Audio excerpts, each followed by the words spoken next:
Buongiorno. Una svolta clamorosa nel giallo della scomparsa dei due ragazzi Filippo e Giulia. Filippo Turetta è stato indagato e iscritto nel registro degli indagati per tentato omicidio. Ci colleghiamo subito con Ilaria Marchiori che si trova a Vigonovo. A te la linea, Ilaria. Buongiorno direttore, buongiorno ai nostri telespettatori. C'è fermento qui nell'abitazione di Giulia Cecchettin proprio dopo che è arrivata questa notizia da parte della Procura di Venezia. Il comunicato è arrivato anche a noi circa un'ora fa.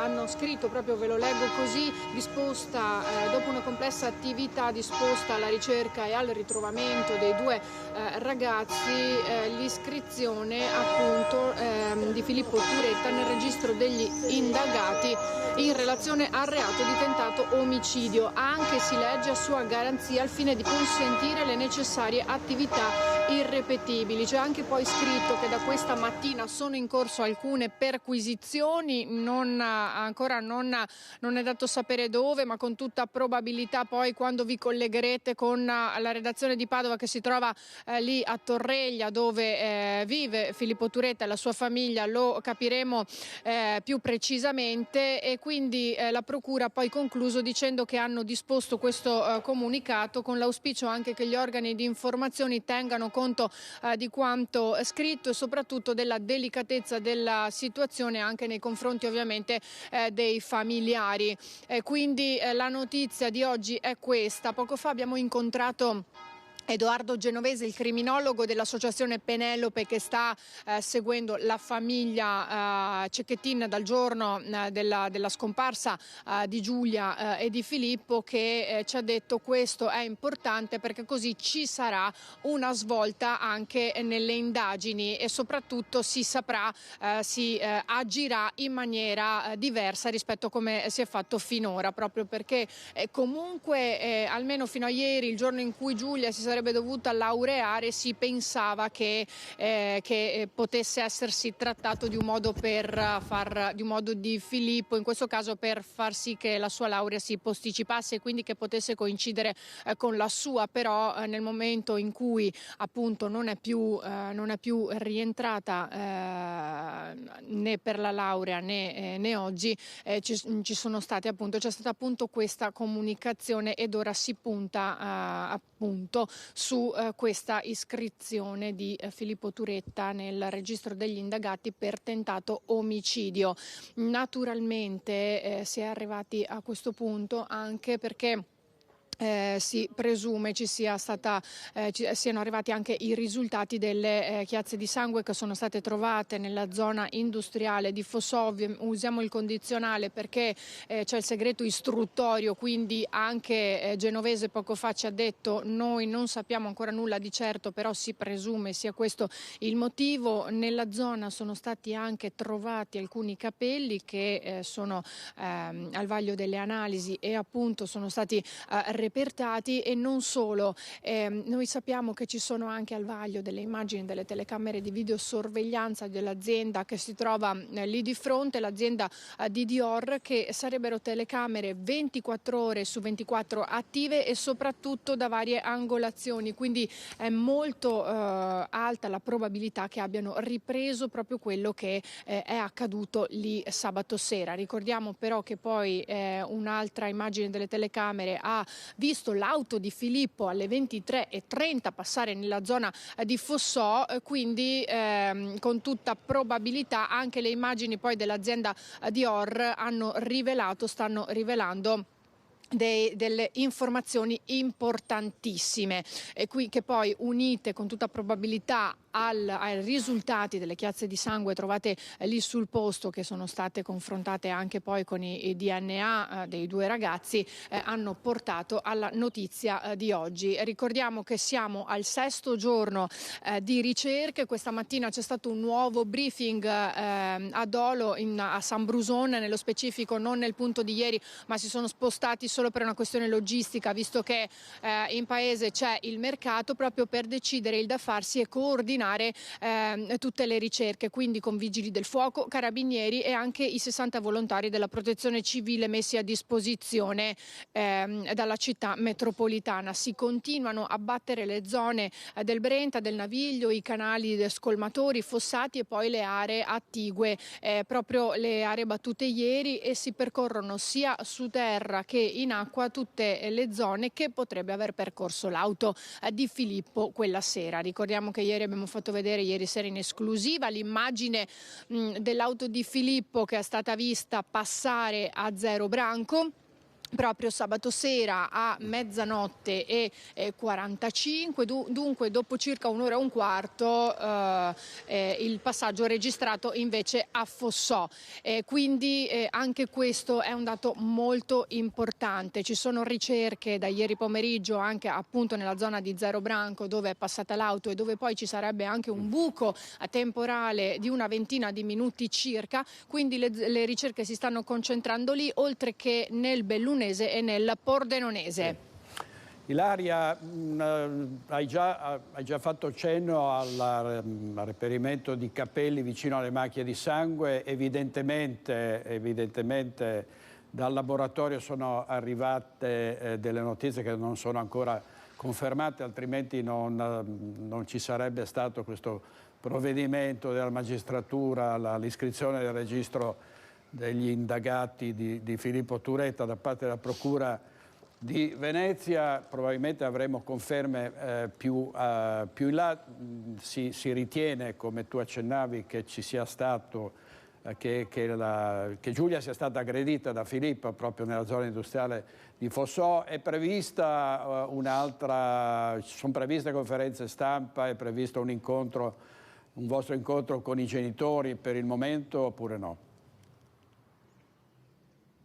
Al momento non è previsto nulla, anche perché ovviamente questo è un momento molto concitato, è un momento anche di angoscia per la famiglia. Abbiamo visto poco fa uscire di casa il papà di Giulia, il signor Gino Cecchettin, che però non si è assolutamente fermato davanti alle telecamere. È probabile che forse riusciremo a sentire qualche sua dichiarazione nel corso della mattinata, ma ovviamente non è stato programmato nulla in questo momento, anche perché la famiglia è concentrata a seguire le vicende. Probabilmente saranno anche convocati nuovamente nella caserma dei carabinieri, anche per raccogliere ulteriori informazioni o per seguire passo dopo passo quelle che sono le ricerche di questo momento.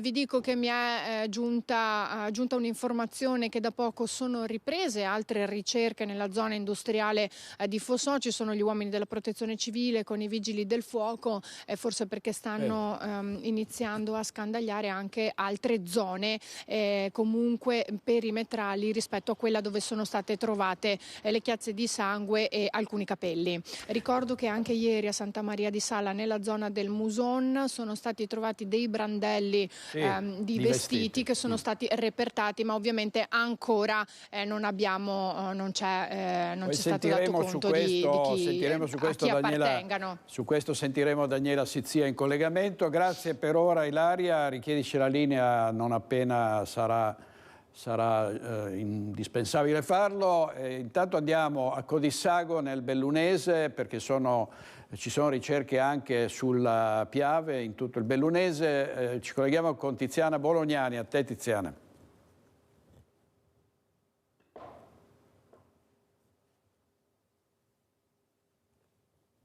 C'è un problema. Alle spalle c'è la frazione di Codissago. No, ci sentite? Sì, adesso ti sento, prima non ti sentivo. Vai pure Tiziana, vai.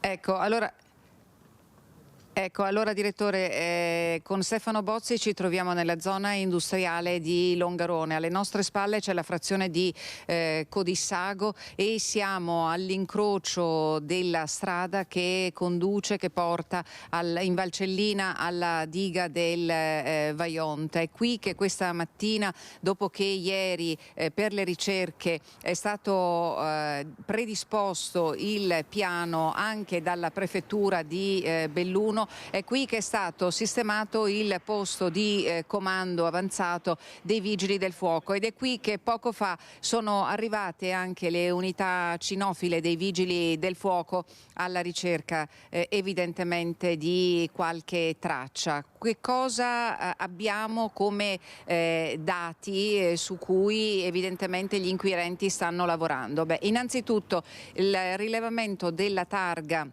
della Grande Punto Nera a Piancavallo. Piancavallo è una frazione di una località di Aviano, poco distante da qua, e Piancavallo è anche una località che confina con la vasta area del bosco del Cansiglio, dove voi sapete che sin da subito si erano concentrate nelle primissime giornate le ricerche. Alle 3 di notte la telecamera il Targa System ha rilevato il passaggio della targa della vettura guidata da Filippo Turetta. Poi si immagina che il percorso dell'auto abbia proseguito per la diga del Vajont, che sia scesa fino qui nella zona industriale e che all'incrocio di Longarone la vettura abbia imboccato la 251 della Val di Zoldo. Perché diciamo così? Perché alle 7:37 a Palafavera di Val di Zoldo è stata rintracciata un'altra volta la targa della vettura. Poi sapete che dalle 7:37 c'è un buco di un'ora e mezza all'incirca che ci conduce ad un altro rilevamento della targa a Ospitale sopra Cortina. Come ha fatto quell'auto dalla Vallata Zoldana ad arrivare fino a Cortina? C'è il passo Cibiana da cui si discende, si imbocca la 51 di Alemagna, si risale per Cortina.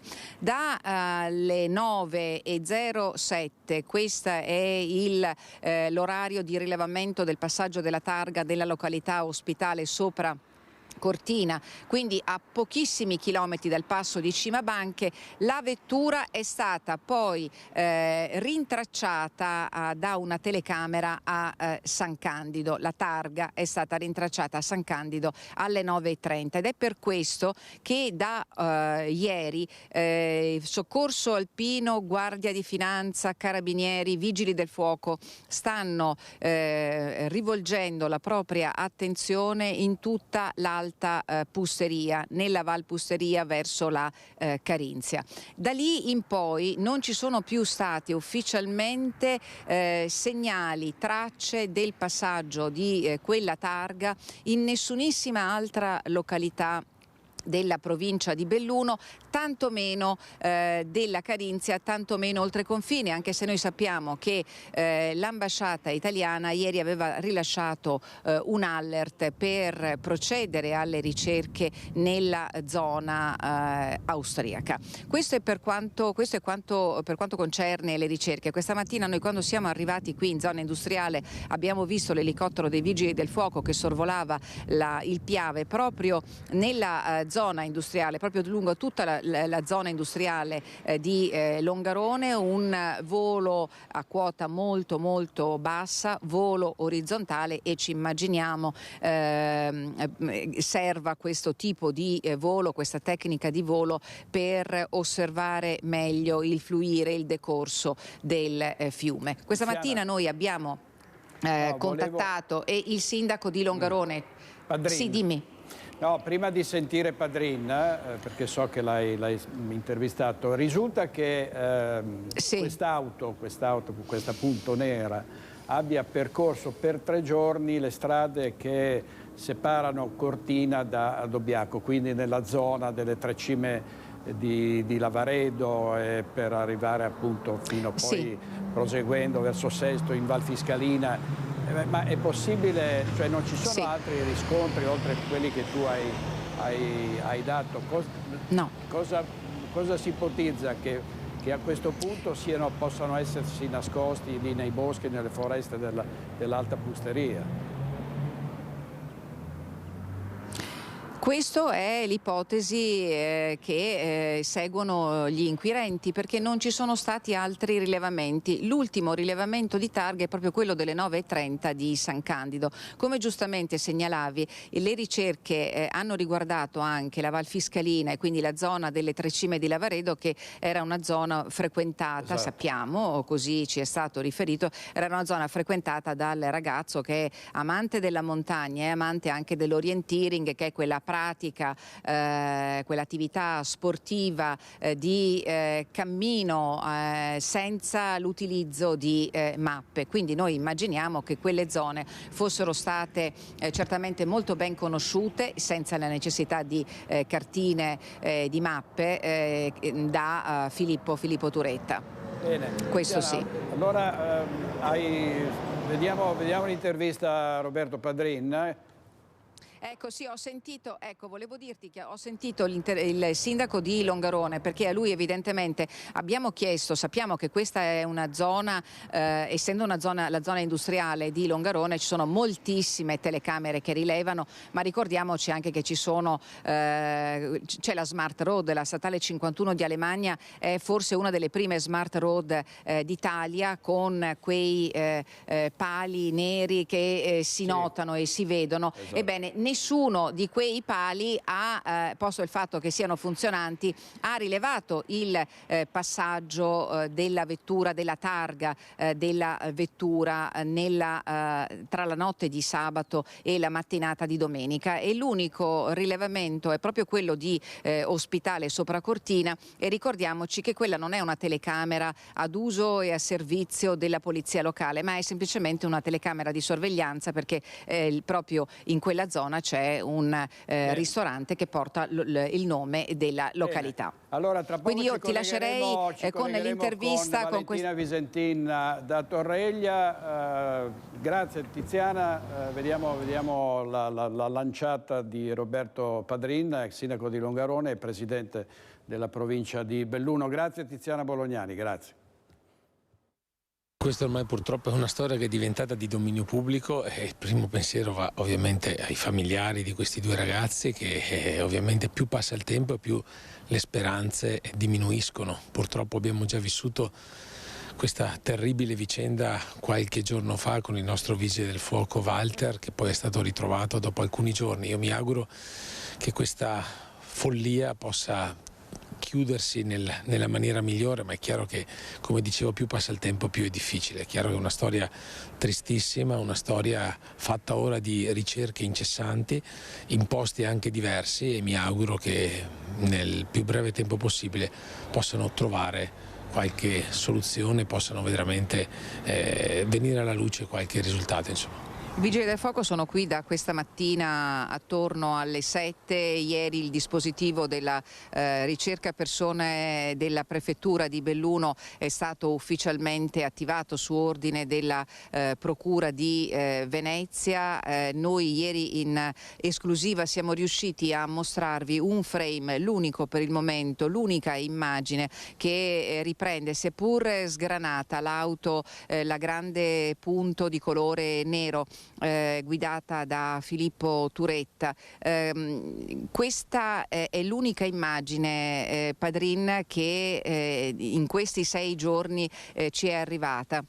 Per il resto sono arrivati semplicemente le segnalazioni dei rilevatori di targa, i targa system, che sono diffusissimi sul territorio, pur se non in collegamento fra loro, perché ci vorrebbe di fatto un consorzio fra le polizie locali oppure fra le stesse amministrazioni.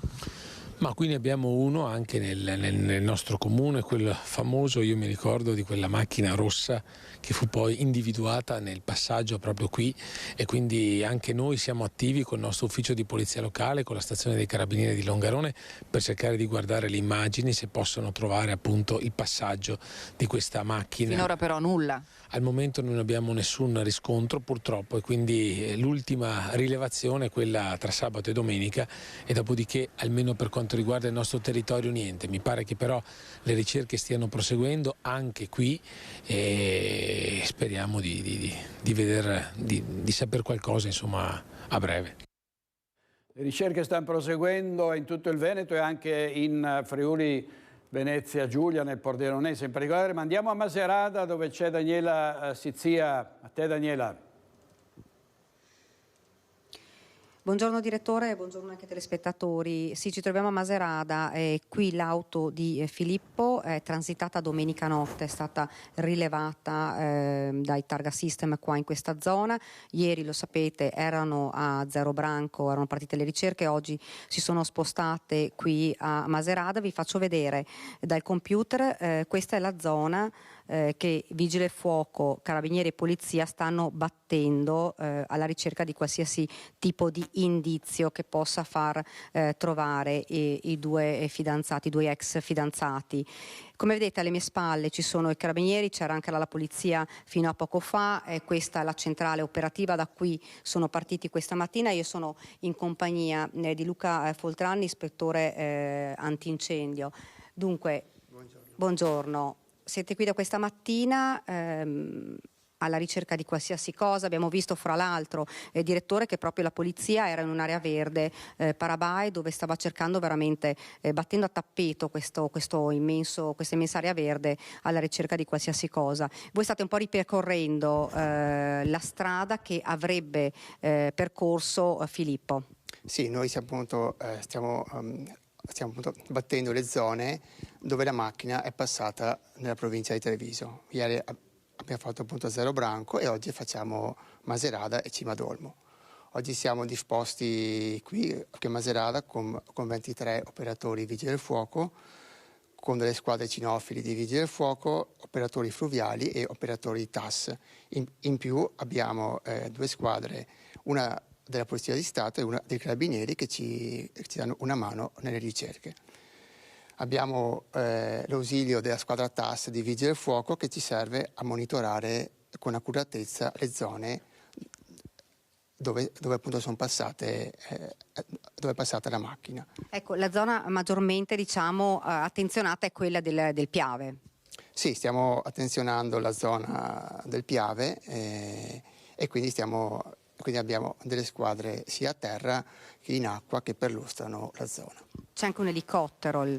L'elicottero dovrebbe essere in provincia di Pordenone, se non sbaglio. Comunque le ricerche sono coordinate dalla direzione Veneto, in quanto ci sono le 4 province coinvolte, che sono le province attraversate dall'auto, quindi c'è Venezia, Treviso, Pordenone e Belluno.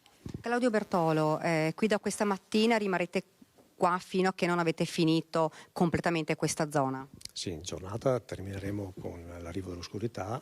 Noi appunto il nostro compito è quello di digitalizzare tutte le tracce che vengono rilevate dal personale che fa la ricerca a terra, per metterlo su supporto digitale, in modo da non sprecare risorse e da inserire nella cartografia tutti gli elementi utili ai fini del ritrovamento dei ragazzi. In modo che tutta questa grossa macchina e tutti possano vedere che cosa è emerso da in questa zona o nella zona del Bellunese. Ecco. Esatto, in modo da raccogliere tutti i dati al fine coordinati dalla nostra direzione attraverso la raccolta appunto dei dati delle varie attività TAS provinciali.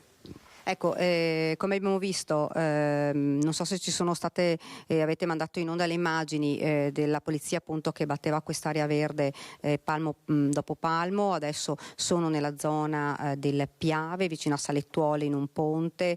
Andremo fra poco lì proprio per vedere queste ricerche e per capire anche se il fatto, insomma, oltre al passaggio, è che magari questo passaggio risulta essere forse magari con un po' di ritardo rispetto all'entrata o all'uscita dal paese. Tutto ovviamente è ancora da verificare. L'unica certezza è che la macchina di Filippo è passata in questa zona domenica notte. Questa insomma è la certezza. Per il momento insomma da Maserata è tutto. Direttore, poi io mi sposto nella zona di Salettuole dove sono state avviate le ricerche. Grazie molte a Daniela Sizia e agli uomini dell'Arma, ai Vigili del Fuoco, davvero grazie per quanto stanno facendo. C'è una grande mobilitazione delle forze dell'ordine, dei Vigili del Fuoco, della protezione civile, ma la notizia è quella dell'iscrizione al registro degli indagati per tentato omicidio di Filippo Turetta, è la vera svolta di questo giallo che dura da sabato sera, quando i due ragazzi sono scomparsi dopo essere stati alla nave del Vero a Marghera. Andiamo però in diretta subito da Torreglia, dove c'è l'abitazione della famiglia Turetta, da Valentina Visentin. Valentina, è in corso una perquisizione, pare di capire? Sì, pare di sì che sia in corso all'interno una perquisizione. Sono arrivati questa mattina molto presto dei carabinieri in Borghese, che dovrebbero essere ancora all'interno dell'abitazione della famiglia di Filippo Turetta, che vedete alle mie spalle. Per il momento non si muove nulla e ovviamente non abbiamo ulteriori informazioni perché... vediamo, vedete la casa, l'abitazione è proprio quella che vedete alle mie spalle. Sappiamo che all'interno ci sono degli uomini in Borghese che dovrebbero effettuare delle perquisizioni, forse all'interno della camera di Filippo. Il suo PC portatile era stato già consegnato dai genitori ai carabinieri di Teolo nei giorni scorsi, dove ieri di nuovo il papà, la mamma e il fratello sono stati sentiti per cercare di dare ulteriori informazioni. Sappiamo che Filippo ha dei contanti, ce lo ha confermato ieri il papà, e che quindi insomma questo è il motivo per cui fino adesso non ha mai usato il bancomat. Ci ha detto il papà che ovviamente Filippo conosceva bene delle zone del Pordenonese e oggi si stanno concentrando anche lì le ricerche. E oggi la novità che il ragazzo è indagato, iscritto nel registro degli indagati con l'accusa di tentato omicidio, una prassi anche per poter consentire tutti quegli accertamenti e quindi le ulteriori perquisizioni che potrebbero dare una svolta a questa vicenda. Valentina, ovviamente dobbiamo sempre usare il condizionale, ma l'iscrizione di questo ragazzo nel registro degli indagati per tentato omicidio fa supporre che siano stati raccolti elementi tali da poter prendere questo provvedimento, consentire alla magistratura di indagarlo per tentato omicidio, probabilmente dopo le analisi delle macchie di sangue e dei capelli che sono stati repertati a Fossò in zona industriale. Quello che stava emergendo in queste ultime ore, anche dalle dichiarazioni della sorella di Giulia, è che questo quasi neolaureando in ingegneria, oltre ad aver impedito alla sua ex fidanzata di laurearsi, sarebbe stato caratterialmente molto diverso da come era stato descritto nelle prime ore, cioè era assillante, ossessivo, ha una personalità che probabilmente negli ultimi tempi appariva anche un po' disturbata, cioè quello che affiora è proprio il ritratto di un giovane che non aveva a un certo punto accettato la separazione e che stava reagendo in maniera piuttosto aggressiva. Allora, ieri abbiamo chiesto queste cose al papà di Filippo. Lui ci ha detto che ovviamente Filippo sperava sempre di poter ritornare con Giulia. Si erano lasciati anche a marzo, poi erano tornati insieme, poi la rottura definitiva ad agosto. Sulla possessività del ragazzo il papà ha detto non aveva mai fatto del male a Giulia, l'ha sempre trattata bene e lei non aveva paura di uscire con lui, era piuttosto tranquilla. Questa ovviamente è la versione della famiglia di Filippo che comunque aveva effettivamente fatto fatica ad accettare la fine di questo rapporto. Quindi di fatto il ragazzo adesso è riuscito a impedire la laurea di Giulia, perché ieri, come vi abbiamo ben raccontato, all'università hanno ricordato Giulia, hanno fatto un ulteriore appello perché i due ragazzi tornino a casa, ma anche l'aspetto della laurea e del percorso universitario che è stato fino a questo momento condiviso potrebbe aver fatto scatenare in Filippo qualcosa che lo ha portato poi alle vicende che ben conosciamo di questi giorni. Grazie molte Valentina, poi se ci sono novità richiedici la linea, grazie. Grazie a te e al nostro operatore. Vediamo, Valentina Visentì citava giustamente l'intervista al padre Filippo Turetta, che a questo punto rivediamo. Ragazzi, se ci vedete tornate. Filippo, amore, siamo qua, ti aspettiamo, qualsiasi cosa sia successa fatevi sentire, venite a casa e qualsiasi cosa si risolve. Nicola Turetta, all'uscita della caserma dei Carabinieri di Teolo, ripete l'appello accorato a Filippo e Giulia. Il percorso in auto del figlio è ancora poco chiaro. Filippo con sé aveva contanti le zone del Bellunese, del Pordenonese, dice il papà, le conosceva per la sua passione del trekking. Purtroppo ancora non abbiamo nessuna novità, abbiamo sempre queste speranze che ci lasciano comunque ancora viva di trovarli, perché però anche queste segnalazioni non si ha ben capito quali siano quelle più reali, insomma, però sembra che ci sia la macchina comunque è in movimento, insomma. La macchina è stata vista in più punti, ma non ci sono conferme degli ultimi avvistamenti, neppure quelli verso il confine con l'Austria. Però le ricerche continuano e c'è la speranza che la cosa si risolva, che i ragazzi soprattutto tornino a casa, stiano bene. Sulla questione della laurea e la possibilità che Filippo fosse preoccupato per questo traguardo di Giulia, papà Nicola risponde così. Lui era orgoglioso di lei che si laureasse, quindi questo aspetto non lo so. Lui gli mancavano ancora 3 esami, quindi sarebbe andato alla sessione di marzo. Filippo sembrava tranquillo. I genitori sono preoccupati per la descrizione fatta finora del figlio e ribadiscono che il ragazzo voleva molto bene a Giulia.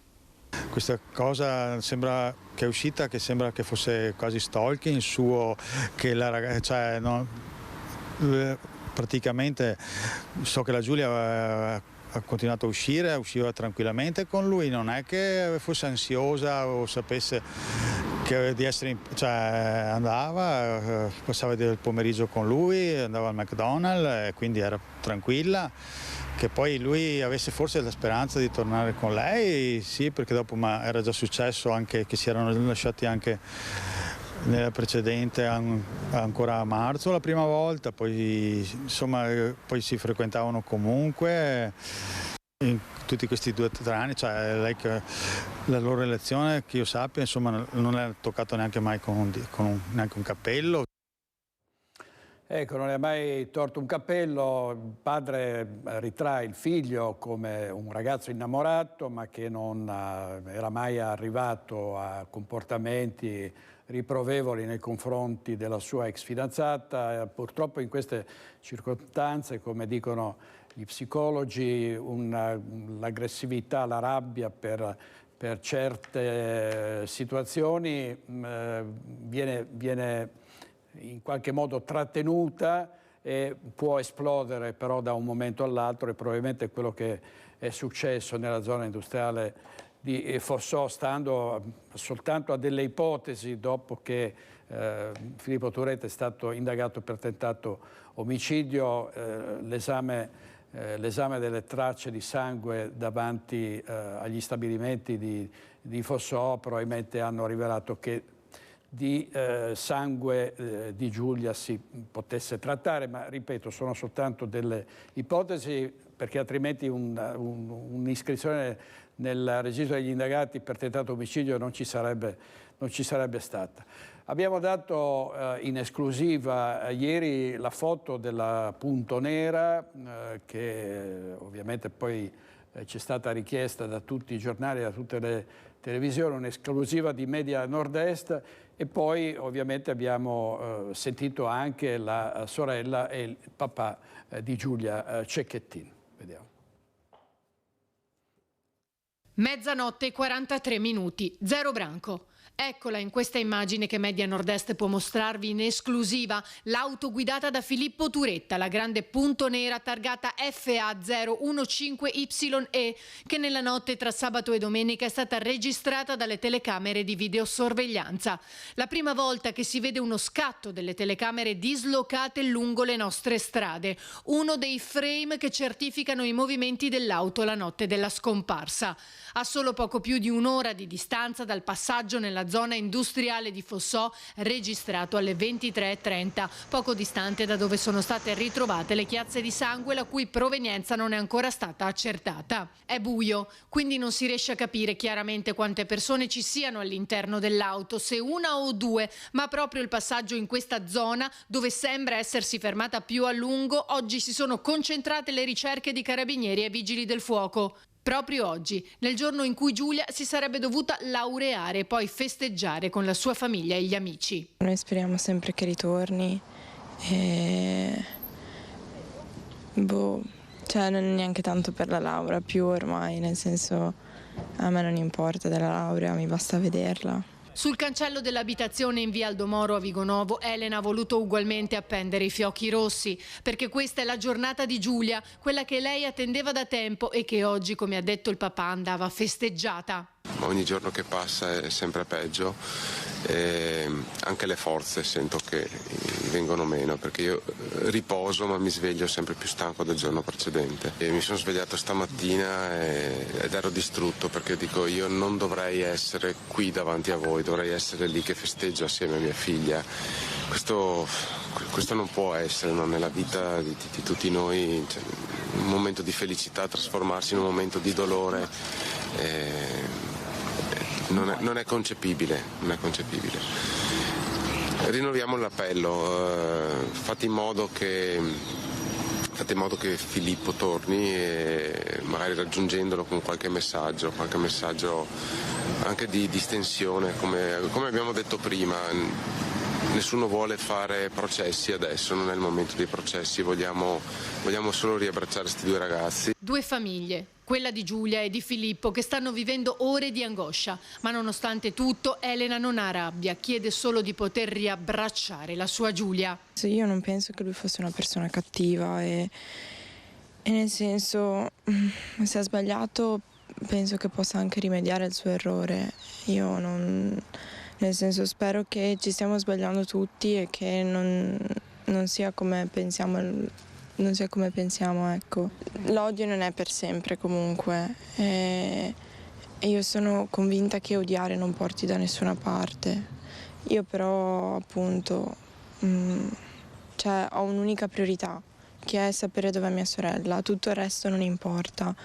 Qualsiasi cosa che sia successa o che succederà non è la mia priorità, ecco. Io più passa il tempo più non so che cosa pensare di questa situazione, quindi io sento solo tanto la sua mancanza e il dolore di non sapere dove sia e se sta bene.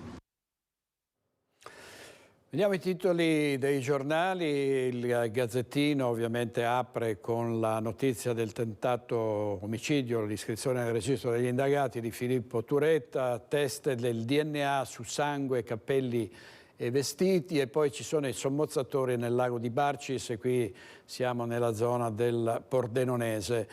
Giulia e Filippo scomparsi, un nuovo mistero, fuga e ricerche, quel buco di 20 minuti. E ieri doveva essere una giornata di grande gioia per per Giulia Cecchettin, perché si sarebbe laureata in ingegneria medica nella facoltà di Padova, dove c'erano tutti i suoi compagni che hanno vissuto una giornata di alterne emozioni, da un lato la gioia per aver raggiunto questo obiettivo, quello della laurea, però anche la tristezza per la mancanza di notizie e l'assenza soprattutto di Giulia Cecchettin. Un pensiero particolare va a Giulia, che è scomparsa da alcuni giorni e che avrebbe dovuto oggi sostenere l'esame di laurea. La comunità dei docenti e del personale del Dipartimento si unisce a quella degli studenti nell'augurio di avere presto lei tra i nostri neolaureati e di vedere anche Filippo raggiungere il traguardo della laurea. L'applauso dell'Aula Magna del Dipartimento di Ingegneria per Giulia, che oggi doveva essere lì a festeggiare il suo traguardo. La speranza che Giulia Cecchettin si presentasse al Dipartimento di Via Gradenigo è rimasta per tutta la giornata. Sì, l'ho conosciuto, io ho fatto l'esame, hanno fatto l'esame con me di fondamenti di elettronica, quindi sono ragazzi che hanno studiato qui con noi, che li abbiamo formati, li abbiamo fatti crescere e quindi anche il nostro voglia e orgoglio di laurearli. Giulia la stiamo aspettando. Se uno non consegna la tesi può essere anche un messaggio che gli manca qualcosa da finalizzare, si vuole laureare tra qualche tempo, c'è una sessione di laurea anche a novembre, quindi non è scaduto niente. Gaudenzio Meneghesso, direttore del Dipartimento, era stato professore sia di Giulia che di Filippo. Posso ricordare nell'ambito di quello che può essere ricordo di un professore universitario che ha 150 studenti in aula, che fa degli esami, a volte c'è un'interazione più stretta con qualche studente che viene a parlare, a volte meno. Sicuramente il giudizio è positivo, avendo superato l'esame i ragazzi hanno fatto sicuramente un buon risultato. Silvia Todros, relatrice di Giulia, evita le telecamere, nessuna parola, ma la storia della scomparsa dei due ragazzi ha scosso tutto il Dipartimento di Ingegneria. Me li ricordo che erano entrambi al mio corso, però non me li ricordo. Un pensiero per questa ragazza che oggi avrebbe dovuto laurearsi, invece non è qui. Ci ha colpito tutti, quindi siamo tutti un po' scossi per questa notizia. Oggi i laureandi hanno rivolto un pensiero alla giovane. Mi dispiace tantissimo per questa situazione, spero che si ritrovino tutti e due molto presto. Conoscevi Giulia? Non personalmente, di vista, l'ho vista in aula. Ok. Che effetto ti fa? Oggi era prevista? Un po' di tristezza, che speravo che tornasse, purtroppo non è successo, quindi non so che altro dire. Cosa può essere successo? Magari un po' di tensione, di preoccupazione per la laurea? Può essere, però non lo so. Minima idea, spero niente di grave e che si possa risolvere tutto. Gli studenti sono scossi e anche chi non si deve laureare ma conosceva Giulia di vista riesce a stento a trattenere la commozione. Solo di vista veramente non è un bel momento. Non me la solo quando li vedevi insieme come ti sembravano? Una coppia normalissima, cioè nel senso io non penso niente su questa situazione. Oggi in regia Tony Esposito e Mattia Pizzai, abbiamo parlato della scomparsa dei due ragazzi anche ieri sera a Focus. Sentiamo cosa ha detto Simonetta Rubinato. Nuotare nella vita, è un'ipotesi, certo, quindi per carità. Tutto col condizionale, esatto, non possiamo fare altro. E quindi scattano quei meccanismi per cui non si ragiona più, non si capisce più e l'altro diventa come dire quasi da punire o da fermare perché sta facendo qualcosa che mette a rischio la tua stessa sopravvivenza quantomeno psichica e mentale. Certo tutto questo non ha alcuna legittimazione, però evidentemente c'è tutto un percorso prima che fa arrivare una persona ad avere una personalità così poco stabile. Probabilmente anche questa ragazza, ma sentendo anche parlare i familiari, quindi penso che proprio sentendo i familiari anche lei, l'abbiamo letto anche sui giornali, fosse una ragazza molto buona, molto generosa, è vero, una ragazza... e che quindi sentisse magari anche lei un po' di senso di colpa nei confronti di un ragazzo per il quale sapeva di essere così importante, ma che anche non riusciva più, come dire, a condividere un percorso di un certo tipo e quindi la volontà di aiutarlo anziché il sospetto di un pericolo, no? Nella relazione. E quindi questo soccorso che lei in buona fede per la sua bontà portava, ma che potrebbe averla messa in forte pericolo. La speranza è che però più passano i giorni più è difficile perché tenere una persona contro la sua volontà, una persona come questa, come ha detto lei direttore, insomma, una ragazza sveglia, intelligente, stava per laurearsi, insomma, anche in una facoltà molto seria, no? Ingegneria medica, Quindi non riuscire lei, cioè tenerla sequestrata e non avere in tanti giorni un segnale, un'indicazione, un tentativo di liberarsi o di chiedere aiuto è preoccupante. Quindi sarebbe bello pensare alla fuga degli innamorati, ma non mi pare il contesto, tutti lo vorremmo desiderare, perché sarebbe sicuro che insomma lei sta bene ancora. E questa era Simonetta Rubinato. Ieri sera a Focus abbiamo fatto ascolti straordinari, perché non c'è Veneto, non c'è persona che non sia attenta a tutti i dettagli di questa vicenda e che voglia soprattutto che questi due ragazzi tornino a casa. Purtroppo le speranze si stanno affievolendo, ma vediamo cosa aveva detto ieri l'avvocato della famiglia di Giulia riguardo al fatto che Giulia non sarebbe mai andata via, non avrebbe mai lasciato la propria abitazione, la propria vita di sua spontanea volontà. Vediamo. Confidiamo, ma in qualche modo pretendiamo anche un risultato a breve. Un risultato che potrebbe arrivare nelle prossime ore. Le ricerche si stanno stringendo sempre di più a determinate zone. Controlli a tappeto a Zero Branco nel Trevigiano, dove l'auto di Filippo è passata nella notte tra sabato e domenica, ma si guarda anche oltre confine. L'ambasciata italiana a Vienna ha inviato un'email a 6 consoli onorari perché prestino la massima attenzione a qualsiasi particolare indicazione provenienti dal territorio dove operano. Un appello lanciato perché l'auto potrebbe esservi transitata tra domenica e lunedì, zone che Filippo, appassionato di trekking e di prove di orientamento senza mappe, sembrerebbe conoscere bene. Di qui un appello dell'avvocato di famiglia a chi la strada la vive ogni giorno. I punti dove più probabilmente può passare o fermarsi un'autovettura sono quelli, le persone che possono avere più probabilità di individuare un'autovettura sono quelle che vivono sulla strada e lavorano sulla strada, come ad esempio i camionisti, ma anche tassisti, eccetera. Nuovi controlli poi ancora nelle zone della Riviera del Brenta, dopo un briefing in mattinata tra vigili del fuoco e carabinieri a Dolo per coordinare le operazioni. La città metropolitana di Venezia ha messo a disposizione dall'alba 60 volontari di protezione civile. Oltre che con l'utilizzo dell'elicottero e lungo il fiume Brenta, le ricerche dei vigili del fuoco si sono concentrate con l'unità cinofila anche nelle campagne limitrofe. Una segnalazione a Fiesso d'Artico con esito negativo, mentre i carabinieri avrebbero trovato a Stigliano di Santa Maria di Sala alcuni brandelli di un vestito sull'argine del fiume Muson che hanno poi repertato. Una cosa però è certa, ribadisce il legale della famiglia Cecchettin. La convinzione della famiglia è quella che lei sia trattenuta contro la sua volontà. Questo è evidente perché dal primo momento in cui il babbo ha denunciato la scomparsa ha detto che lei non si sarebbe mai allontanata volontariamente. Quindi su questo voglio essere categorico, lei non può essere scappata da sola per fare una fuga di qualsiasi tipo.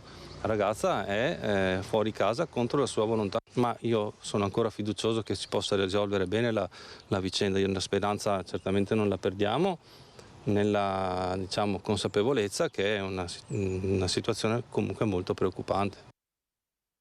E questo è l'avvocato Tigani ieri, quindi ricostruendo la vicenda, sempre supponendo che le cose siano andate in questo modo, potrebbe esserci stato un litigio a Fossò molto violento, con un'aggressione da parte di Filippo ai danni di Giulia, e poi la macchina sarebbe ripartita. Ci sarebbe stato un altro litigio davanti all'abitazione quando appunto Giulia è stata sentita urlare, e quindi poteva in quel momento essere ferita, ma in grado di cercare di uscire dall'auto, cosa che le è stata impedita perché l'auto è ripartita e qui è iniziata la folle gincana. Si tratta di vedere quali fossero poi le condizioni di Giulia e poi che cosa sia accaduto allo stesso Filippo. Angoscia, incredulità dappertutto. Risentiamo le interviste raccolte ieri da Christian Arboit a Treviso. Angosciante, sì, anche perché per quanto possa valere dalle foto sembrano ragazzi normalissimi, brava gente, e quando succedono queste cose qua lasciano sempre un po' di amaro in bocca, secondo me, sperando che tutto si risolva per il meglio. Tornate a casa se ci state ascoltando, perché i vostri genitori vi vogliono bene, le persone che vi vogliono bene vi vogliono con loro. credo siano nei pensieri di tutti, veramente di tutti, ma non solo della zona, ma di tutto il Veneto. Io vado a Venezia, vado a Padova e sento in treno sempre che i giovani ne parlano, e quindi speriamo veramente che possa finire nei migliori dei modi e preghiamo tutti per loro, veramente. Angoscia e speranza, ma anche preghiera per Giulia e Filippo. A Treviso, così come in tutto il Veneto, il pensiero è per questi due giovani. È il momento degli interrogativi, anche quelli più dolorosi. Chissà dove l'ha portata, chissà questa dov'è, chissà che non l'abbia fatta del male, quello che, anche perché comunque si fidava di questa persona, e uno non lo sa mai se, perché tutti dicono state attenti al vostro ultimo appuntamento, non andate all'ultimo appuntamento. Non puoi saperlo. Infatti io spero che li trovino, perché non so, spero che a lei non sia successo niente, perché è giovanissima, ha una vita davanti. Anche dal mio punto di vista sono un po' perplesso, cioè più verso la parte negativa, ecco. Abbiamo l'età di Giulia, giù di lì, insomma, quindi è una situazione che anche a noi giovani fa veramente molto pensare. Persone che noi pensiamo essere fidate magari a volte ci sorprendono. Sicuramente quando una relazione viene chiusa, lasciarla perdere, non andare avanti, basta. Quando una cosa si chiude, rispetta te stessa, non tanto quello che vuole il tuo ex. E questi erano i trevigiani. Avremo adesso altri servizi, altri collegamenti, altri particolari, ma ricordo la notizia del giorno è che Filippo Turetta è stato indagato per tentato omicidio. Ieri ha parlato degli scomparsi anche il sindaco di Treviso e il presidente dell'ANCI Mario Conte, che si è soffermato anche sull'isolamento, la solitudine di certi ragazzi. Sentiamo. Innanzitutto continuiamo a sperare in un lieto fine di questa vicenda e ci tengo a portare la mia vicinanza personale di tutta la comunità trevigiana alle famiglie e agli amici che stanno vivendo davvero giornate di grande angoscia. Le ricerche stanno continuando e ringrazio i Vigili del Fuoco, le Forze dell'Ordine, Protezione Civile, Polizie Locali, insomma tutte le istituzioni che si stanno muovendo. L'appello che faccio, ma non soltanto ai due ragazzi, ma un po' a tutte le persone che stanno vivendo magari dei momenti di particolare stress o preoccupazione, che è quello di non sentirsi soli e pensare che ad ogni problema c'è una soluzione e che insieme si può trovare il perché a tutto. Quindi l'appello intanto è quello di rimettersi in contatto e la speranza è quello di ritrovarli al più presto, e poi a tutti coloro che invece stanno vivendo, perché nella vita può capitare un periodo particolarmente difficile, di appoggiarsi alle istituzioni, perché ci siamo e perché non vogliamo lasciare indietro nessuno. E questo era ovviamente il Mario Conte. Sentiamo il criminologo Edoardo Genovese che ha fatto una dichiarazione sulle macchie di sangue ritrovate a Fossò. Vediamo. Sono delle tracce, non si riesce ancora adesso, perché ci sono delle indagini in corso, a capire l'entità e la natura di queste tracce. Possono essere tracce ematiche, ma possono essere più in generale anche tracce biologiche, quindi qualunque altra tipologia di traccia. Quello che sarebbe anche opportuno, che quello che si sta facendo, è cercare di interpretare la traccia e capire se è contestuale a quello che la persona ha visto, quindi a questo famoso noto episodio di litigio che c'è stato, quindi se è contestuale o se queste macchie c'erano già prima, quindi bisogna appurare questo. Risultano comunque vicine al passaggio della macchina, il cui passaggio è stato rilevato dalla telecamera di vicino, nella zona industriale, giusto? Questo non lo sappiamo, non siamo in... non lo sappiamo, quindi non possiamo. La traccia bellunese che vi fa ritenere che sia passato per Belluno. Quella è una telecamera. Abbiamo questa informazione perché la macchina è passata da quel varco e abbiamo questa informazione per quale varco? No, non possiamo al momento dire nulla. Ecco, non possiamo dire nulla, dice il criminologo Edoardo Genovese. Si suppone però che poi l'analisi di queste macchie di sangue abbia trovato una corrispondenza col DNA di Giulia e quindi che da lì si sia deciso di arrivare all'indagine per tentato omicidio a carico di Filippo Turetta. Chiudiamo quest'ampia pagina sulla scomparsa dei due ragazzi veneti e andiamo alla cronaca di oggi, perché oggi è lo sciopero lo sciopero di CGIL e UIL, oltre 7.000 persone a Padova in corteo questa mattina. La manifestazione regionale ha portato in città migliaia di lavoratori da tutto il Veneto e il corteo partito verso le 9 dalla stazione si è poi snodato nelle strade del centro e ha visto la partecipazione anche di numerosi studenti e attivisti dei centri sociali. Vediamo il servizio di Valentina Visentini.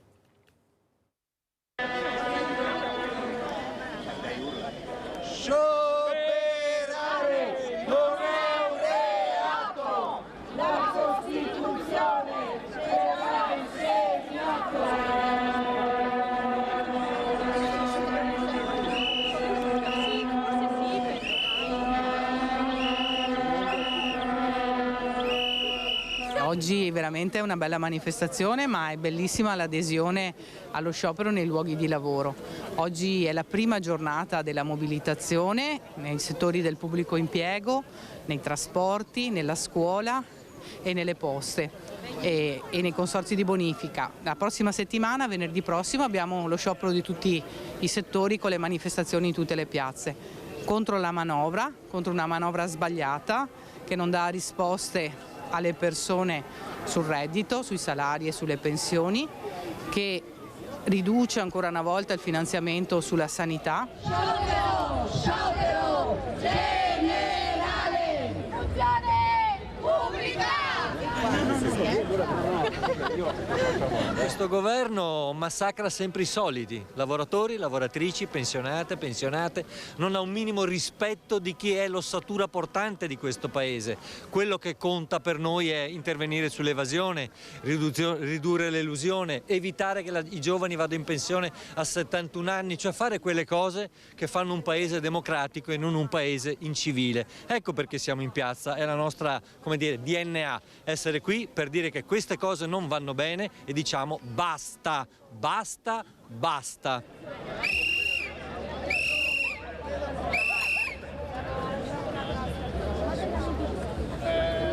Siamo qui a manifestare anche noi precari, purtroppo che ci troviamo in una situazione che degenera di anno in anno purtroppo e la nuova legge di bilancio non ci dà nessuna certezza e sicurezza e buone notizie.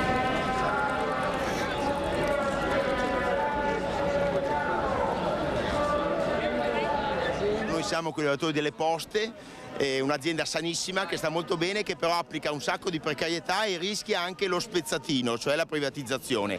Noi siamo contrari, oltre al fatto che nelle buste paga dei lavoratori non è vero che arriveranno i 100 euro in più di cui parla la Meloni, e sulla riforma Fornero si fanno dei passi indietro.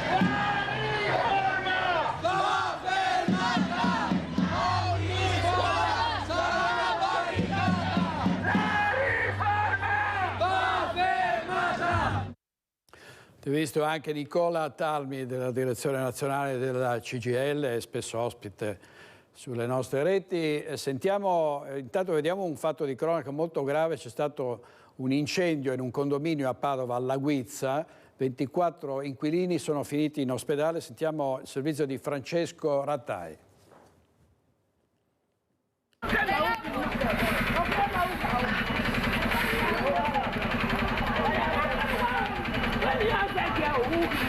E delle urla, e abbiamo sentito poi le ambulanze e tutti arrivare, insomma. Abbiamo sentito gente che urlava. Ecco. Molto spavento. Sì, beh, insomma, parecchio perché non capivamo da dove arrivava questo. Dopo abbiamo visto, aprendo le persiane, abbiamo visto che era il condominio di fronte, insomma. Fiamme e urla nella notte in via Pascoli, in zona Guizza Padova. Verso le 5, da un appartamento al terzo piano, sono scaturite le fiamme. 24 le persone ricoverate nei pronto soccorsi tra la città e la provincia. 6 sono i bimbi portati in pediatria. Nessuno, fortunatamente, è in pericolo di vita. La paura, però, è stata tanta. C'era fumo quando mi sono svegliata con un battito in porta. E c'era fumo, tanto fumo. Loro sono andati giù al terzo piano, hanno preso i bambini, hanno preso anziani, li hanno portato via tutti in ospedale. Sì, in ospedale, li hanno portato. Sì, io ero in casa e dopo sono venuti i vigili e mi hanno portato giù.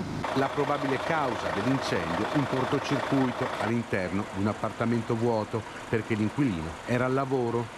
Sul posto, oltre ai vigili del fuoco, arrivati anche da Abano e Borgorico, il personale del SUEM e la polizia scientifica che ha svolto i rilievi per capire l'origine del rogo. Il fumo ha riempito le scale costringendo all'evacuazione di 60 persone. L'incendio ha interessato gran parte dei vani dell'unità abitativa e propagando i fumi nei vani dello stesso piano, sul vano scala e sugli appartamenti superiori, e quindi c'è stato un intervento massiccio delle squadre del comando di Padova. I vigili del fuoco hanno lavorato ore per spegnere l'incendio e bonificare l'area. Sono in corso di valutazione i danni alla struttura. Per ora si pensa ad un piano per accogliere le famiglie sfollate. Posto che ci è appena stato comunicato che nell'immediatezza non sarà possibile farli rientrare negli appartamenti, non solo quelli più pressantemente danneggiati, ma anche quelli che hanno subito danni o per l'acqua o per il fumo, c'è un problema sugli impianti elettrici, quindi adesso ovviamente noi ci siamo, tutti quelli che potranno essere accolti da amici e parenti chiaramente verranno attivati, molti in questo momento sono anche in pronto soccorso, quindi chiaramente i nostri servizi sociali sono presenti. Molti danni, un incendio davvero furioso, poi domato dai vigili del fuoco, poteva andare molto peggio. E poi c'è il Far West sul nostro territorio, regolamenti di conti, in questo caso tra famiglie rom con sparatoria, ed è stato individuato dai carabinieri l'aggressore. Vediamo. Un regolamento di conti, forse per motivi sentimentali, tra famiglie rom. Sarebbe questa la causa della sparatoria avvenuta nel tardo pomeriggio di mercoledì a Piombino Dese. Il responsabile, secondo i carabinieri che hanno subito avviato le indagini, sarebbe un 41enne residente in paese che è attivamente ricercato. Sarebbe lui ad aver sparato un colpo di pistola contro l'auto condotta da un 29enne. Il giovane ferito è stato accompagnato da alcuni familiari all'ospedale di Campo San Piero, dove è stato curato. Sono stati gli stessi familiari poi a presentarsi nella caserma dei carabinieri a sporgere denuncia. Il 41enne per ora è irreperibile. 3 anni fa, sempre a Piombino Dese, l'uomo era stato vittima di un fatto simile. Tony Esposito e Mattia Pizzaia in regia. Andiamo in pubblicità un paio di minuti e poi torniamo ancora con i collegamenti in diretta da tutte le nostre province a tra poco.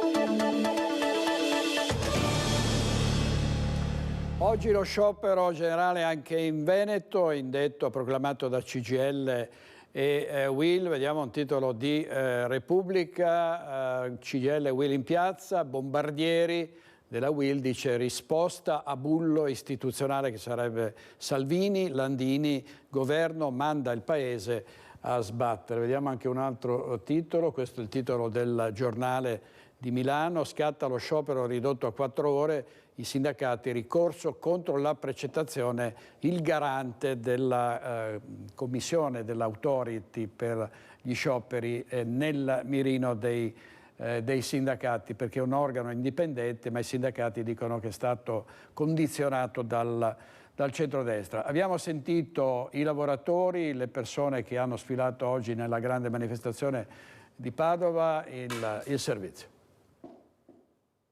Un diritto, perciò può essere giusto, può essere sbagliato, però insomma quelli che scioperano avranno il loro motivo. Secondo lei è giusto scioperare? Decisamente sì, è un diritto dei lavoratori nei termini che prevede la legge anche. Questa manovra, sì, difficile dire manovra, vera manovra, ecco, una vera manovra si fa a medio e lungo termine anche, quindi sono tutte cose un po' fatte così, un po' diciamo alla carlona, ecco, a mio avviso. Odio queste cose qua, cioè non ha senso. adesso c'è la sinistroide che continua sempre a mettere i pali in mezzo, cioè voglio dire, i lavoratori hanno il diritto di lavorare, non vedo per cosa. C'è tanta gente che va a camminare e a protestare, ma c'è tanta gente che invece è a casa e che magari non prende soldi. E secondo lei questi scioperi mettono in difficoltà i cittadini allora? Sicuramente, non c'è niente da scoprire, anzi, cioè non ha senso, cioè proprio in questo periodo anche che tutti quanti diciamo che è cresciuto questo, è cresciuto quello, cioè, ti metti in difficoltà mezza Italia o tutta l'Italia, non ha senso. Sono stata anch'io una dipendente, una datrice di lavoro e so che lo sciopero è l'unica arma che hanno questi operai. Al tempo lei ha scioperato? No, al tempo andavo a lavorare lo stesso perché avevo una famiglia da mantenere. È utile uno sciopero così secondo lei? No, è fuori tempo perché anzitutto è stato nominato prima di che venga letto, venga enunciato, no? Per cui lo trovo perfettamente sbagliato. Sbagliato. Come mai, se posso chiedere? Ricordo quando scioperava mio padre che c'era tutta un'altra atmosfera e c'era un perché valido. Adesso mi sembra che scioperano proprio senza rendersi conto bene di per cosa scioperano. È quello la mia idea. Per me ha senso, ma fino a un certo punto però, non tutto 24 ore. E niente. 4 ore sono più che sufficienti, tutto qua. È giusto che la gente protesti, però rispettando anche quelli che sono gli impegni delle altre persone, senza ledere quindi l'attività produttiva di altri, senza creare troppi disagi alle persone che devono andare a lavorare, quindi manifestare il proprio dissenso, al massimo una giornata, no? In più riprese. Perché continuare a fare scioperi è soltanto questione politica, uno contro l'altro, e di conseguenza per me non vale la pena farlo. Dobbiamo aggiornarci e rimanere oggi come oggi e vedere come siamo. Lei ha mai scioperato nella sua vita? Sì, tanti anni fa, diciamo, però c'era un motivo ben valido, era più che altro uno sciopero di aziende contro principale, non politico come oggi. Non serve a niente, secondo me, lo sciopero. È importante scioperare, è uno strumento che bisogna riprendere. Ovviamente deve essere portato avanti con il senso giusto dello sciopero, perché d'altronde le lotte sono per il lavoro, per i diritti, con lo sciopero si sono ottenuti tanti diritti, solo che c'è stato un periodo in cui questo strumento è stato completamente ignorato anche dal sindacato, perché anche il sindacato ha fatto le sue politiche e quindi i cittadini dovrebbero riprendere in mano questo strumento che secondo me è uno strumento di lotta e bisogna portarlo avanti. E queste erano le opinioni raccolte da Sharon Di Carlo a Bassano del Grappa. Sentiamo cosa ha detto questa mattina a Roma il segretario del CGIL Landini. Quindi da questo punto di vista noi siamo qui perché rappresentiamo la maggioranza del nostro paese. Noi rappresentiamo quelli che pagano le tasse, che con il loro lavoro tengono in piedi questo paese o che l'hanno tenuto in piedi perché sono pensionati. È la maggioranza di questo paese che paga le tasse, che lavora, che sta facendo funzionare il paese e che oggi non viene ascoltato da questo governo. E in questo modo questo governo sta portando a sbattere il paese. Noi non lo permetteremo, perché noi a diversità del governo abbiamo in testa di dare un futuro al paese. E il futuro al paese passa a dare un futuro ai giovani e il futuro ai giovani passa attraverso il fatto di dargli un lavoro dignitoso per cui possano vivere con dignità e non essere sfruttati. Oggi il governo dovrebbe porsi il tema del perché 120.000 giovani ogni anno se ne vanno via dal nostro paese. No, guardi, io non personalizzo. Quando uno si fa del male non c'è bisogno, se lo sta facendo da solo, non so come dire, perché non capire una cosa fondamentale: se il diritto di sciopero è stato inserito nella Costituzione, non da una legge ordinaria, nella Costituzione, vuol dire che è un diritto di ogni cittadino, che ogni cittadino deve avere il diritto liberamente di poter aderire o non aderire a uno sciopero. Quando tu metti in discussione questa cosa non stai facendo una cosa contro il sindacato, contro i sindacalisti, stai facendo una cosa contro i cittadini, perché quando io proclamo uno sciopero non c'è l'obbligo, ogni singola persona liberamente può decidere se farlo o non farlo. Nel momento che tu limiti questo diritto stai limitando il diritto di un cittadino. Semplicemente hanno fatto un atto che parla da solo, no? Nella storia di questo paese, nella storia democratica, repubblicana, da quando c'è la Costituzione in poi, da quando un governo di fronte a uno sciopero generale ha precettato i lavoratori impedendo a una parte di loro di poter decidere di scioperare? Da quando? Non è mai stato fatto nella storia di questo paese, da nessun governo. E la risposta che c'è oggi in questa piazza dimostra che non il sindacato, non Landini o Bombardieri, le persone in carne ed ossa non vogliono rinunciare alla democrazia e ai loro diritti. Allora, questo era Landini a Roma. Passiamo a un'altra questione che sta scatenando delle polemiche, una rottura all'interno del Consiglio regionale, una legge sul fine vita. Interviene il vicepresidente del Consiglio regionale Nicola Finco, che dopo la pronuncia dell'Avvocatura di Stato su questo percorso del fine vita dice: ci sono troppi rischi, fermiamo tutto. Sentiamo. Vicepresidente del Consiglio regionale del Veneto Nicola Finco, parliamo del tema fine vita. Arriva un pronunciamento dell'Avvocatura dello Stato molto importante che potrebbe cambiare le carte in tavola. Sì, un parere chiarissimo che è arrivato proprio su richiesta del Friuli Venezia Giulia e del Veneto, che volevano un parere proprio su questa materia molto delicata, e ci hanno detto che il tema del fine vita non è un tema di competenza regionale, perché ovviamente stiamo parlando di una materia delicata, stiamo parlando della vita delle persone e non può essere una singola regione che decide se mettere in atto il suicidio medicalmente assistito oppure no. Quindi questo penso rappresenti un passaggio fondamentale proprio anche in vista delle pressioni che ci sono state nelle scorse settimane per approvare il testo velocemente, quindi penso che adesso bisogna andare veramente con calma, perché è un tema delicato che merita l'attenzione di tutti. Che cosa succede quindi secondo lei, o cosa dovrebbe succedere a un iter che a questo punto sembrava già instradato in Regione? Beh, diciamo che adesso ovviamente si dovrà esprimere il legislativo del Consiglio regionale, però di fronte a un parere dell'Avvocatura dello Stato penso sia difficile andare contro. E poi si dovrebbe comunque concludere l'iter della proposta di legge di iniziativa popolare votando il non passaggio degli articoli in aula consigliare. Ci sono delle pressioni, però insomma se abbiamo rispetto degli enti dello Stato dobbiamo fermarci. Se vogliamo fare una forzatura la possiamo fare, però sappiamo già quale sarà l'esito di questa legge, quindi se verrà approvata in Consiglio regionale il giorno dopo sappiamo già che ci verrà anche impugnata. Quindi lei che cosa risponde ai suoi colleghi dell'opposizione che dicono comunque bisogna andare avanti?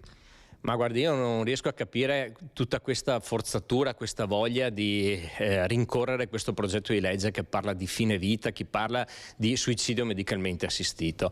Oggi, e l'abbiamo sentito proprio in questi giorni attraverso le audizioni che abbiamo fatto in Commissione Sanità, da parte dei palliativisti, dei geriatri, di chi si occupa di terapia del dolore, ci sono i metodi per accompagnare le persone alla fine del proprio percorso terreno senza il suicidio medicalmente assistito. Però c'è qualcuno che forse per presa di posizione politica o per consenso elettorale sta spingendo fortemente su questa tematica. Noi riteniamo che la vita sia un qualcosa di importante e pensiamo che la scienza medica, la medicina oggi abbia la possibilità comunque di accompagnare le persone verso la fine della vita terrena alleviando le sofferenze ma anche accompagnando queste persone. Quindi qualcuno l'ha definito il suicidio medicalmente assistito un pendio scivoloso, cioè si sa da dove si parte ma non si sa dove si arriva, e infatti l'abbiamo visto proprio anche in questi anni con casi come l'Olanda, il Canada, dove sono partiti col suicidio medicalmente assistito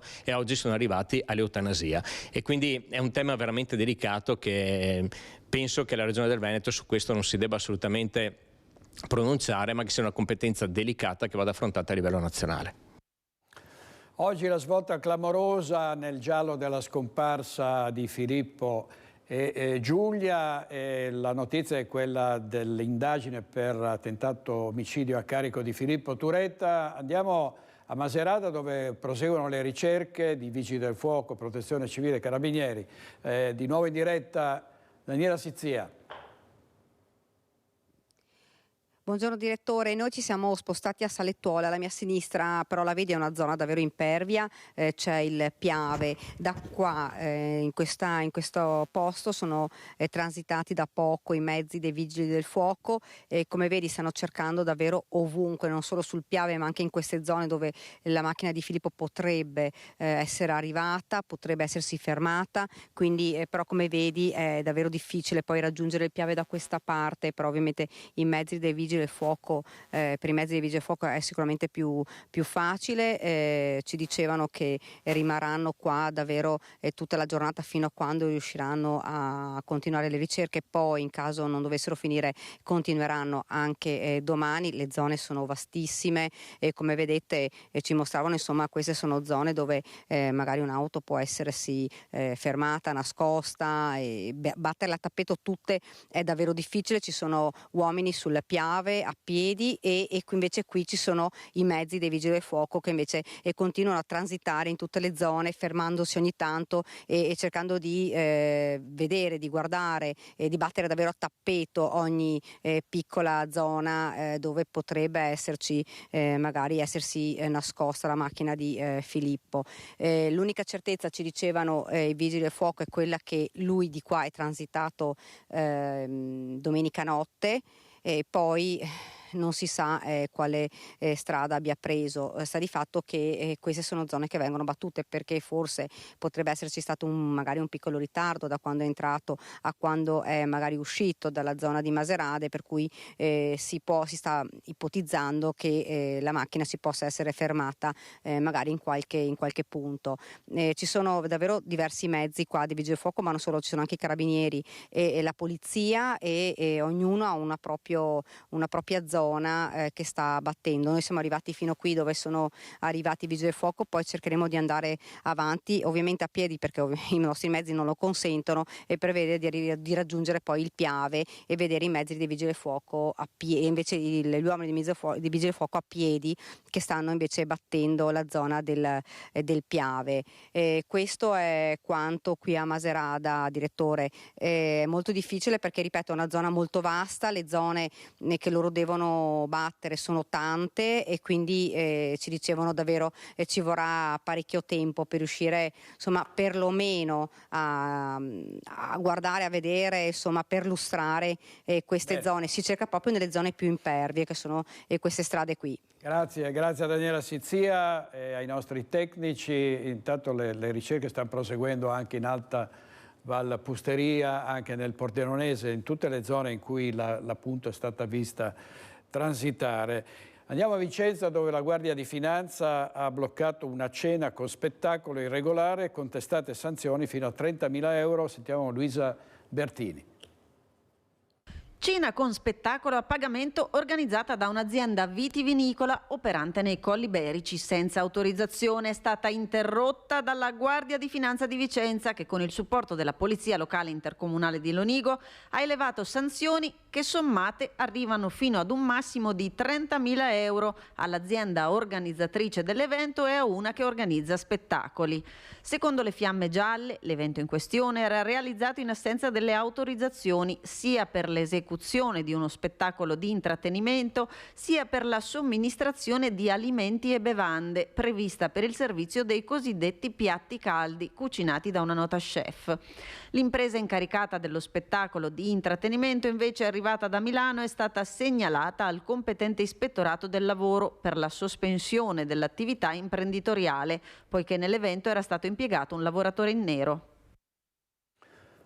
Allora restiamo a Vicenza, dove i vigili di quartiere hanno arrestato un ladro al mercato del giovedì. Aveva derubato 2 venditori ambulanti e usato la loro carta di credito per comprarsi le sigarette. Prima aveva derubato un ambulante del mercato del centro storico in Contrappescherie Vecchie, del borsello appoggiato nell'autocarro mentre era impegnato a servire un cliente. Poi, con la stessa tecnica, una seconda ambulante del banco frutta e verdura in Piazza delle Erbe, per poi darsi alla fuga. Un inseguimento in piena mattinata, quello dei vigili di quartiere che, grazie alla descrizione del soggetto, sono riusciti ad individuarlo e fermarlo in via Napoli con l'ausilio di altre pattuglie. L'uomo, 32enne senza fissa dimora, è stato trovato in possesso di parte della refurtiva, tra cui una carta di credito con cui nel frattempo aveva acquistato 4 pacchetti di sigarette in una tabaccheria del centro. È stato arrestato per i reati di furto e utilizzo indebito della carta di credito. La refurtiva è stata restituita ai derubati, mentre le sigarette sono state sequestrate. Si tratta della prima significativa operazione dei vigili di quartiere messa a segno in centro storico. Andiamo in pubblicità, altri 2 minuti e poi torniamo subito da voi. A tra poco.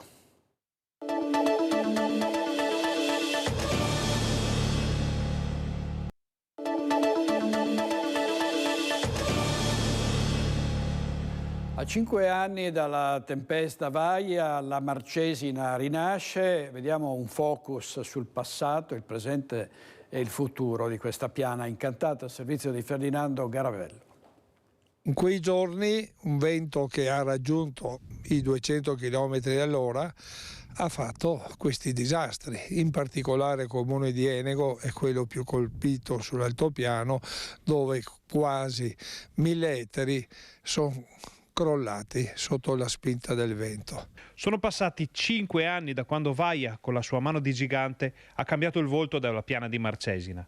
Migliaia di alberi, in gran parte abeti rossi, sono stati scaraventati al suolo e dalla primavera del 2019 si è reso indispensabile rimuovere questo immenso volume di legname. Un lavoro immane, perché è talmente grande e si è verificato un po' tutto nel Triveneto, non c'erano delle ditte forestali in grado di fare nei tempi più brevi questo lavoro. In Marcesina sono arrivate aziende anche dall'estero che hanno lavorato giorno e notte per portare a valle il legname con migliaia di transiti di mezzi pesanti. Questa è l'eredità immediata di Vaia, assieme a un ospite indesiderato che già aveva fatto la sua comparsa in altopiano in epoche passate. Il legname è rimasto per tanto tempo a terra, ha dato inizio anche a quelle infestazioni di insetti, in modo particolare questo coleottero corticicolo che si chiama Ips typographus, che vive tra il legno e la corteccia e che ha portato ulteriormente danni. L'impegno per il comune di Enego è semplicemente immane, ma è necessario riprendere le attività di coltivazione del bosco e di recupero delle aree colpite da Vaia che possono essere trasformate in pascolo.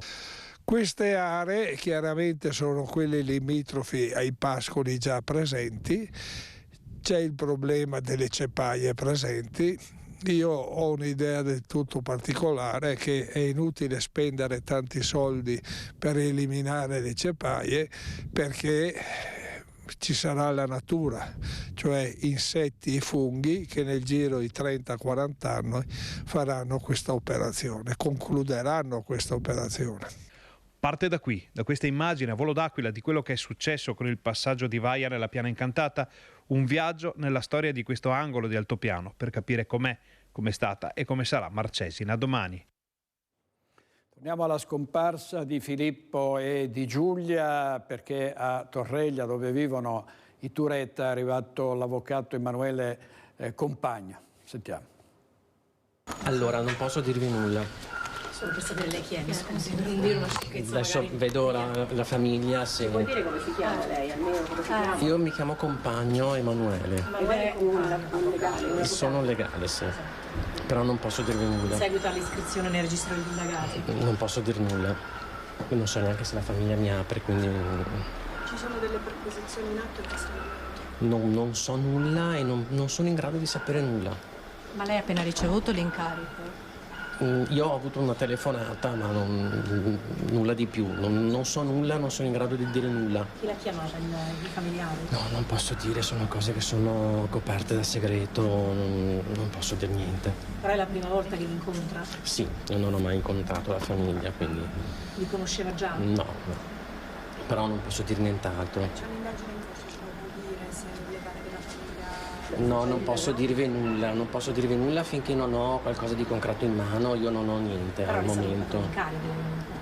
Io ho ricevuto una telefonata, però non... Formalmente non ha ancora avuto l'incarico?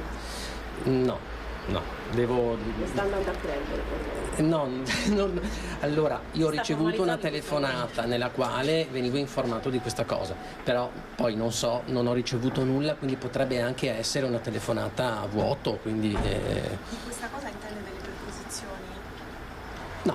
No, delle perquisizioni io non... Dell'iscrizione nel registro dei... No, mi hanno semplicemente detto che io avrei in qualche maniera avuto a che fare con questo caso, però nulla di più.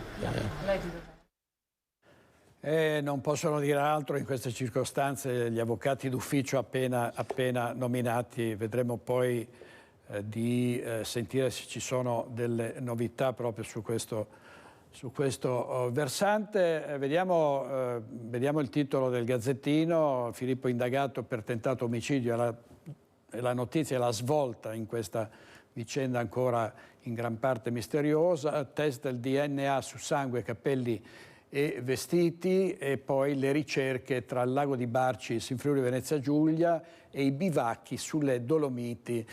Filippo Turetta amava la Valpusteria, le Dolomiti, le tre cime di Lavaredo, poi la zona della Valpusteria con il Baranci, il Monte Elmo, la Croda Rossa, andava spesso lì. Tra l'altro lì c'è anche il lago di Braies dove è stata girata la serie A un passo dal cielo, e tanti giovani lo raggiungono perché è una località romantica. Anche lì si sta ovviamente cercando di trovare un segno di vita di Filippo Turetta e della sua ex fidanzata Giulia Cecchettin. Grazie per averci seguito fin qui. Con le nostre reti siamo sempre pronti ad andare in diretta in caso di notizie importanti, quindi seguiteci, Rete Veneta, Antenna 3 e ovviamente Tele Nord-Est, ma anche siamo sempre in diretta in questi casi anche con Tele 4 a Trieste. Buona giornata a tutti.